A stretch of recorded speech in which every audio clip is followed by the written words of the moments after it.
સુરેન્દ્રનગર શહેરના દાડ mill road ઉપર આવેલી આશાપુરા સોસાયટીમાં રહેતા મુકેશભાઈ પરસોત્તમભાઈ ચૌહાણ ને ગરમીના કારણે હાર્ટ એટેક આવ્યા હોવાનું પ્રાથમિક તપાસમાં બહાર આવ્યું છે.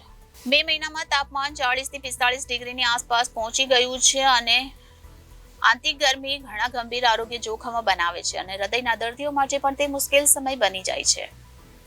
તો ઉનાળામાં પણ હૃદય માટે એટલું જ નુકસાનકારક છે. આરોગ્ય નિષ્ણાતોના મતે ઉનાળાની ઋતુમાં હૃદય રોગનું જોખમ પણ વધી જાય છે. તાપમાનમાં વધારો થતા બપોરના સમયે રસ્તા પર આકાશમાંથી અગન વર્ષા વરસતી હોય તેમ લાગે છે અને ગરમીના કારણે બફારાનું અને રોગચાળાનું પ્રમાણ પણ વધી રહ્યું છે. ત્યારે સરકારી અને ખાનગી હોસ્પિટલો પણ દર્દીઓથી ઉભરાવા લાગી છે.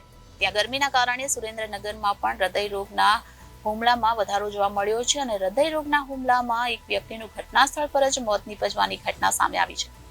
મળતી માહિતી મુજબ સુરેન્દ્રનગર શહેરના દાડમિલ રોડ પર આવેલા આશાપુરા સોસાયટીમાં રહેતા મુકેશભાઈ પરસોત્તમભાઈ ચૌહાણને ગરમીના કારણે હાર્ટ એટેક આવ્યો હોવાનું પ્રાથમિક તપાસમાં બહાર આવ્યું છે. જેથી ગરમીથી લોકો બચવા માટે કામ સિવાય ક્યાંય બહાર ન નીકળવું જોઈએ તેમ નિષ્ણાતો જણાવી રહ્યા છે. Bureau report Janadesh news Surendranagar.